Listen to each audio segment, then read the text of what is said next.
নিজের সামান্য ভালো কাজও যদি লুকিয়ে করো, আল্লাহ সুবহানাহু তাআলা তাতে এমন প্রতিদান দেন যা তুমি কল্পনাও করতে পারবে না। আসসালামু আলাইকুম এভরিওয়ান। আজকে আমি এমন একজন সাহাবীর ঘটনা বলবো যে রাতে লুকিয়ে দান করলো একজন ব্যভিচারিণী, একজন ধনী এবং একজন চোরকে।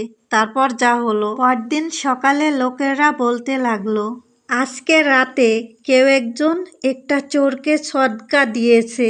শুনে হাসবেন না, এই ঘটনায় আছে গভীর শিক্ষা। রাসূল সাল্লাল্লাহু আলাইহি ওয়াসাল্লাম বলেছেন, একজন ব্যক্তি চিন্তা করলেন, আজ রাতে আমি গোপনে সদকা দেব। সে রাতের অন্ধকারে সদকা দিল, কিন্তু সকালে সবাই বলল, আজ রাত একজন চোরকে সদকা দেওয়া হয়েছে। যিনি গোপনে সদকা দিয়েছেন তিনি শুনে বলল, আলহামদুলিল্লাহ। পরদিন গোপনে আবারও রাত্রে সদকা দিল। সকালে সবাই বলল, আজ একজন পতিতাকে সদকা দেওয়া হয়েছে।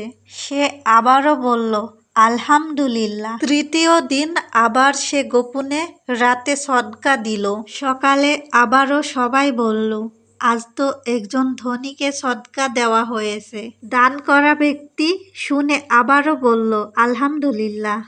তখন তার প্রতি ওহী, আল্লাহর বার্তা নাজিল হলো, তোমার সদকা কবুল হয়েছে। চোর হয়তো চুরি থেকে ফিরে আসবে, পতিতা হয়তো সততার পথে ফিরবে, আর ধনী হয়তো দান করা শিখবে। এই ঘটনা থেকে নেওয়া মূল শিক্ষা, দান কাকে করলেন এটা বড় কথা না, আল্লাহর কাছে বড় কথা হচ্ছে আপনার নিয়ত। আপনি যদি আল্লাহর সন্তুষ্টির জন্য কিছু করেন, তিনি সেই কাজকে অপ্রত্যাশিতভাবে কবুল করে নেয়। তা দ্বারা সমাজের হাজার জনকে বদলে দিতে পারেন।